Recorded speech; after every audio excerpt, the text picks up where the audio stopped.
Oke, assalamualaikum warahmatullahi wabarakatuh.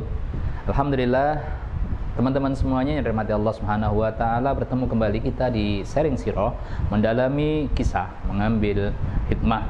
Sampailah kita kepada pembahasan bagaimana dakwah Nabi sallallahu alaihi wasallam bersama dengan para sahabat di Mekah dengan berbagai macam rintangan, ancaman, tantangan, hambatan dan gangguan problematikanya, serta seperti apa sikap Nabi bersama dengan kaum muslimin, hingga kemudian hikmah-hikmah yang kita bisa ambil daripadanya. Yang pertama, teman-teman semuanya yang dirahmati Allah, sampai ketika setelah kaum muslimin diboikot selama 3 tahun, lantas ada beberapa orang yang tergerak hati rasa kemanusiaannya untuk kemudian membela, ya. Dalam rangka pembelaan itu kemudian datang ke Ka'bah untuk menyobek perjanjian boikot tersebut, ya. Tetapi apa yang terjadi? Begitu kemudian beberapa anak muda dan beberapa orang dari berbagai macam kalangan yang sepakat untuk membela orang yang diboikot tadi, setelah melihat perjanjian yang ditempel di Ka'bah itu, ternyata mereka melihat bahwa itu perjanjian sudah dimakan oleh rayap. Dan qadarullah, ada tersisa satu kalimat saja dari semua perjanjian itu. Kalimat apa? Kalimat pembuka, bismikallahum. Semuanya sudah dimakan rayap dan kemudian tinggal kalimat bismikallahum. Maka semua orang yang kemudian termasuk Abu Jahal dan juga beberapa pembesar yang melihat peristiwa tersebut, akhirnya menegaskan bahwa berarti dengan hapusnya atau termakannya perjanjian tersebut, selesailah pemboikotan pada waktu itu. Namun sebagaimana di depan sudah kita sampaikan, sahabat semua, teman-teman semuanya, bahwa Rasulullah SAW mengalami kesedihan yang kemudian disebut dengan amul huzni karena ditinggalkan oleh paman beliau Abu Thalib, dan juga yang selama ini membela dakwah beliau, dan juga ditinggalkan oleh istri beliau Khadijah radhiyallahu anha, ya. Karenanya kemudian, ya teman-teman semuanya, sebelum kita masuk di hadiah Allah berupa Isra Mi'raj, pelajaran-pelajaran penting apa yang kita bisa ambil dari perjalanan dakwah beliau sejak awal sampai kemudian masa amul huzni tersebut, ya. Kita lihat bahwa Rasulullah bersama dengan sahabat, walaupun di dalam jalan kebenaran, tetapi ternyata di dalam realitasnya ada banyak orang yang menentangnya, ada ancaman, ada tantangan, ada gangguan, ada bahkan mungkin penyiksaan dan sebagainya. Maka ingat teman-teman semuanya bahwa walaupun kita, teman-teman semuanya, sudah berniat tekad kuat untuk menjalani kehidupan dalam jalan yang dibenarkan oleh Allah, agama Allah Subhanahu wa taala, sadari bahwa masih ada, ya, hampir bisa disebut pastinya ada orang yang tidak suka. Sehingga kalau misalnya teman-teman, saya mau hijrah di jalan yang benar, kemudian menemui ada orang yang nyinyir, maka jangan kaget ketika kita belajar sirah Nabi Sallallahu Alaihi Wasallam. Oh, ternyata Rasul saja, manusia terbaik, itu juga ada yang memusuhinya, ada yang tidak suka, ya. Jadi jangan galau.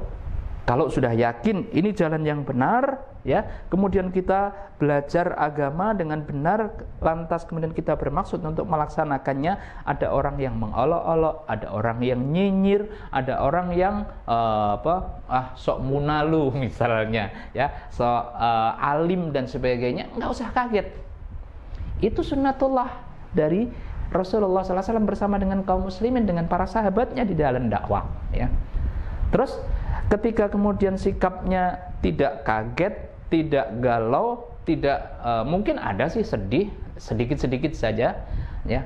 Lantas fokusnya di apa? Fokusnya Rasulullah bersama dengan para sahabat itu adalah fokusnya tetap beribadah kepada Allah. Maka tetaplah, walaupun ada yang nyinyir, ada yang mengolok-olok, ada yang mungkin sedikit banyak mungkin mengganggu dan sebagainya, tetaplah fokus untuk menjalankan amal-amal kebaikan yang telah kita pelajari, telah kita fahami, kita dihadapkan atau ditunjukkan oleh Allah. Hidayah ini kepada kita, laksanakan. Tetap menunaikan ibadah-ibadah sholat kita, tetap melaksanakan ibadah berupa untuk mengkaji, mengaji dan mempelajari ajaran-ajaran Allah Subhanahu wa taala. Jangan bimbang, jangan galau, jangan kemudian mundur. Tetap maju, tetap bersemangat walaupun ada ancaman, tantangan, hambatan dan gangguan. Ini pelajaran yang luar biasa berharga yang harus tetap kita pegang teguh saat kita belajar sirah. Hikmahnya adalah ujian, cobaan, ancaman itu sudah dilalui oleh Rasulullah dan para sahabatnya, dan itu akan dilalui juga, dirasakan juga oleh para pengikutnya, oleh pengikut Nabi sallallahu alaihi wasallam. Apalagi orang, teman-teman semuanya yang bertekad untuk beruswah, meneladani kehidupan beliau sallallahu alaihi wasallam. Nah, berikutnya Allah kemudian berikan hadiah saat Amul Husni, berada di tahun kesedihan tersebut. Allah perjalankan Rasulullah SAW dalam perjalanan yang disebut dengan Isra Mi'raj. Subhanalladzi asra bi 'abdihi lailan minal masjidil haram ilal masjidil aqsa alladzi barakna haulahu linuriyahu min ayatina innahu was-sami'ul basir. Teman-teman semuanya, perjalanan Isra Mi'raj inilah kalau kita jelaskan tentu sangat detail. Insya Allah kita akan bahas atau teman-teman bisa mempelajarinya di kesempatan dan waktu yang di luar bahasan sirah kita kali ini. Namun poin penting dari perjalanan Isra Mi'raj ini adalah bahwa saat Rasulullah SAW ditolak oleh banyak orang, dan tahun ke-10 itu nampaknya orang yang di Mekah mau masuk Islam itu siapa lagi ya, prospeknya sudah sangat menipis atau bahkan kayaknya sudah tidak ada. Maka apa yang dilakukan Nabi Rasulullah mencari peluang di wilayah yang lain. Masuklah beliau ke Taif. Tetapi apa yang terjadi ketika kemudian beliau berdakwah di Taif, ya, maka ternyata ditolak. Para pembesarnya sih menerima dengan dingin, tetapi begitu Rasulullah pulang, itu telah dipersiapkan anak-anak dan para preman untuk melempari beliau. Bahkan dilempari dengan batu sampai kemudian beliau berdarah. Pada waktu kemudian beliau beristirahat, bersembunyi dan beristirahat di sebuah kebun, waktu itulah turun malaikat Jibril dan malaikat Malakul Jabal, penunggu gunung. Untuk apa? Wahai Nabi, ini orang, malaikat kayaknya udah gemes ya. Ini orang Taif ini kurang ajar banget sampai menjadikan engkau berdarah-darah seperti ini. Kalau engkau perkenankan, aku diperintahkan oleh Allah untuk melaksanakan sesuai dengan keputusanmu. Kalau engkau perkenankan, aku akan timpukkan bukit dan gunung ini di kepada orang-orang Taif. Tapi seperti apa Rasulullah SAW sikap dan respon beliau? Kata beliau, "Kala, jangan. Justru aku berharap dari mereka, ya, mereka melakukan demikian karena tidak tahu, karena belum paham. Aku berharap dari mereka lahir keturunan-keturunan yang membela ajaran agama ini." Masya Allah, luar biasa.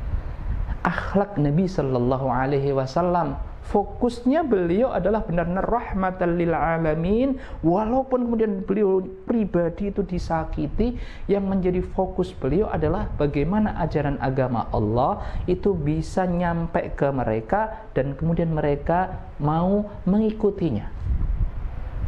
Beliau berdoa kepada Allah SWT, justru orang-orang yang sekarang ini menolak, paling tidak misalnya beliau masih benar-benar menolak dan tidak mendapatkan hidayah, beliau berharap dari anak keturunannya bisa menjadi orang-orang muslim yang baik dan kemudian bisa membela ajaran agama ini. Dan terbukti nanti di masa Abu Bakar, orang Taif ini menjadi pembela utama dakwah Nabi Sallallahu Alaihi Wasallam, dakwah Islam.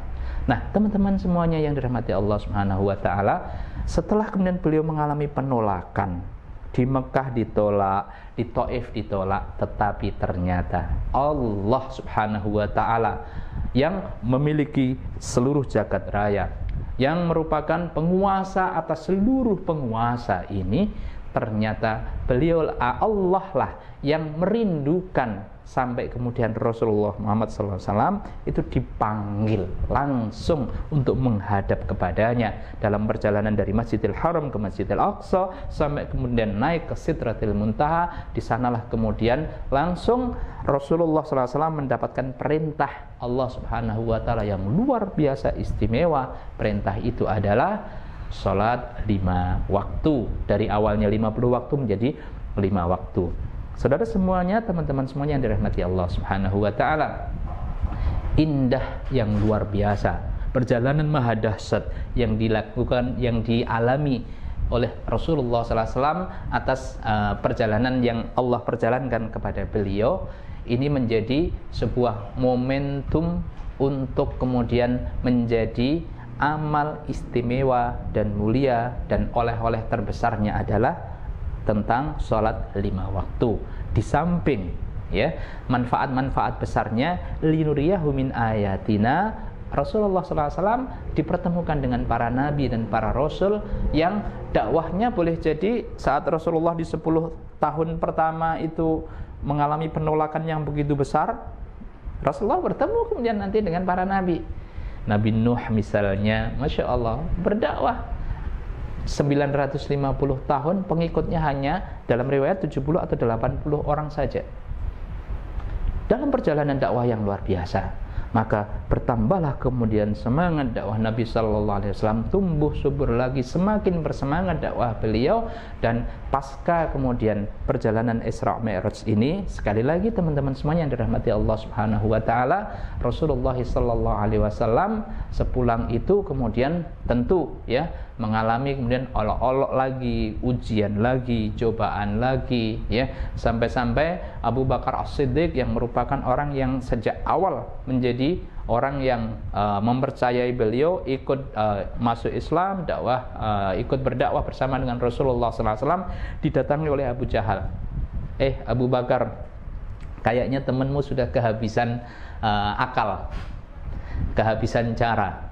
Dia sekarang sudah ngomong yang tidak jelas. Loh, apa ya? Dia mengatakan bahwa dalam perjalanannya ya, dia dari Mekah ke Masjidil Aqsa, dan kemudian itu berjalan habis malam ya, malam habis Isya, sebelum subuh sudah sampai ya. Gimana, gila nggak gitu kan? Kata Abu Bakar As-Siddiq, loh kalau yang mengatakan beliau saya percaya gitu kan. Loh, kamu pernah belum ke Masjidil Aqsa? Pernah. Berapa lama perjalanan? Sebulan lebih ya. Tetapi kalau itu yang mengatakan beliau Sallallahu Alaihi Wasallam, maka jangankan seperti itu, yang lebih dari itu pun aku percaya. Maka kemudian beliau mendapatkan gelar As-Siddiq, itu salah satunya karena beliau adalah orang yang ketika didesak oleh orang-orang kafir Quraisy untuk tidak percaya kepada kisah peristiwa Isra Mi'raj yang disampaikan oleh Nabi, itu beliau tetap percaya, sehingga kemudian mendapatkan gelaran yang sangat istimewa, Abu Bakar As-Siddiq. Nah, teman-teman semuanya yang dirahmati Allah, ini menegaskan tentang pelajaran istimewa yang di awal kita sampaikan, bahwa saat kemudian ada penolakan, ada ancaman, ada olok-olok, ada nyinyir, ada hal-hal fitnah, mihnah dan macam-macam ya, kala kita sudah bertekad kuat dalam kebaikan, tetaplah komitmen untuk fokus melaksanakan ahsanu amala. Dan memang kehidupan kita ini adalah liyabluwakum, ujian dari Allah sepanjang kita di dunia, diuji untuk apa? Liyabluwakum ayyukum ahsanu amala. Ya, siapa di antara kalian yang bisa mempersembahkan kepada Allah Subhanahu wa taala amal yang berkualitas, amal yang terbaik di sisi Allah. Dengan kita memahami, mempelajari, mendekatkan diri kita kepada Allah Subhanahu wa taala lewat sirah nabawiyah Nabi sallallahu alaihi wasallam, mengenal perjalanan kehidupan beliau, kita berharap benar-benar bisa mengikuti, meneladani apa yang dilakukan Nabi dalam amal-amal ibadah kita kepada Allah, kemudian sabar dan tetap teguh walaupun ada ujian, ancaman, tantangan, hambatan dan gangguan, dan kemudian kita tetap sabar dan bersyukur serta ikhlas dalam ibadah kita kepada Allah Subhanahu wa taala. Lebih khusus lagi ya, terakhir dalam perjalanan dakwah Nabi di Mekah ini memberikan gambaran yang luar biasa istimewa, bahwa tidak selamanya orang yang berjalan dalam perjalanan kebaikan itu kemudian mulus begitu saja, akan tetapi akan menemui berbagai macam ujian, ancaman, hambatan, gangguan, dan sikap kita adalah benar-benar tetap teguh, tetap sabar, dan selalu berorientasi mempersembahkan ahsanu amala. Teman-teman semuanya yang dirahmati Allah Subhanahu wa taala, dalam bahasan kita pada kesempatan kali ini, insya Allah kita telah mendapatkan gambaran utuh bagaimana perjalanan dakwah beliau selama di Mekah, sampai kemudian mendapatkan hadiah dari Allah di Amul Husni tersebut dengan Isra Mi'raj. Maka dalam bahasan kita sebagai penutup pada kesempatan kali ini, dan insya Allah nanti akan kita lanjutkan dalam bahasan kita berikutnya, adalah Rasulullah SAW tidak tinggal diam ketika terjadi penolakan demi penolakan, termasuk penolakan di Taif.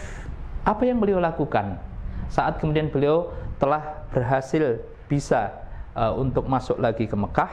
Maka yang beliau lakukan adalah beliau terus mencari komunitas-komunitas baru yang mau menerima dakwah.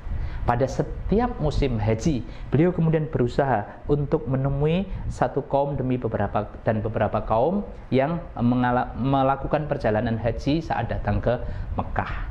Dan yang luar biasa, ternyata kesabaran beliau, keteguhan beliau di dalam dakwah, menjadilah beliau kemudian bertemu dengan orang-orang dari Yathrib, dari suku Aus dan Khazraj. Beliau kemudian temui, dan mereka orang-orang dari suku Aus dan Khazraj saat kemudian bertemu dengan Rasulullah ditawari untuk masuk Islam.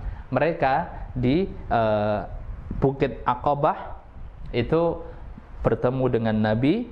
Saat kemudian disampaikan, langsung orang-orang dari Yathrib tersebut mengatakan, loh, ini laki-laki seperti yang banyak sekali disebutkan oleh orang-orang Yahudi, seperti yang di ciri-cirinya, dan juga disebutkan bahwa ini laki-laki yang nanti akan menjadi nabi terakhir. Maka kata orang-orang Yathrib dari suku Aus dan Khazraj yang ditemui oleh Nabi tersebut, ya, kalau begitu maka segera kita terima dakwahnya. Bersegera orang-orang Taif, orang-orang Yathrib dari suku Aus dan Khazraj ini segera untuk kemudian mau menerima dakwah Nabi Sallallahu Alaihi Wasallam. Alasannya apa? Alasannya satu, ya. Yang pertama, jangan sampai didahului orang-orang Yahudi. Karena orang Yahudi itu selalu mengatakan nanti akan ada nabi terakhir, bersama dengan nabi itu kami akan mengalahkan kalian semua, ya.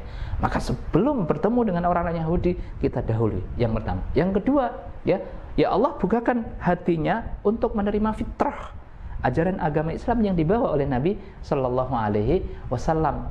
Sehingga Masya Allah, luar biasa, ya, ketika kemudian Rasulullah menawarkan dakwah, diterima dengan sangat baik oleh orang-orang dari Yathrib, suku Aus dan Khazraj. Dan pada gilirannya, ya, orang-orang Yathrib ini kemudian siap untuk benar-benar masuk Islam, ya.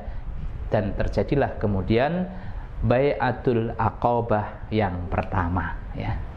Bai'atul Aqabah yang pertama ini mereka bersiap untuk masuk Islam, meninggalkan berbagai macam amal-amal kejahiliahan, pemikiran-pemikiran kejahiliahan, keyakinan-keyakinan kejahiliahan, dan mereka kemudian bersiap untuk menyampaikan kepada kaumnya, serta mereka semuanya diberikan oleh Rasulullah SAW duta Islam pertama setelah Bai'atul Aqabah pertama ini. Siapa? Mus'ab bin Umair. Ya, Mus'ab bin Umair diutus oleh Nabi Sallallahu Alaihi Wasallam untuk kemudian berdakwah ke Madinah, sehingga suasana Madinah, Yathrib yang kemudian nanti namanya menjadi Madinah, itu menjadi jauh lebih kondusif untuk menerima ajaran agama yang dibawa oleh Nabi Sallallahu Alaihi Wasallam. Dan nanti insya Allah kita akan bahas pada pertemuan berikutnya, ya, orang-orang dari Yathrib ini, orang-orang suku Aus dan Khazraj akan berjanji bersama dengan Nabi untuk bertemu lagi di tahun depan di Bai'atul Aqabah yang kedua dengan jumlah yang lebih besar, sehingga mereka semuanya nanti bukan saja siap masuk Islam, tetapi siap untuk membela Nabi Sallallahu Alaihi Wasallam. negerinya Madinah siap untuk menampung Nabi bersama dengan para sahabat dalam perjalanan hijrah yang insya Allah kita akan detailkan pada pertemuan berikutnya. Demikian teman-teman semuanya yang dirahmati Allah Subhanahu wa taala, sharing sirah mendalami kisah, mengambil hikmah pada kesempatan kali ini, semoga bermanfaat dan semoga banyak hikmah dan ibrah yang kita bisa ambil untuk kehidupan kita semuanya. Aku qouli hadza, assalamualaikum warahmatullahi wabarakatuh.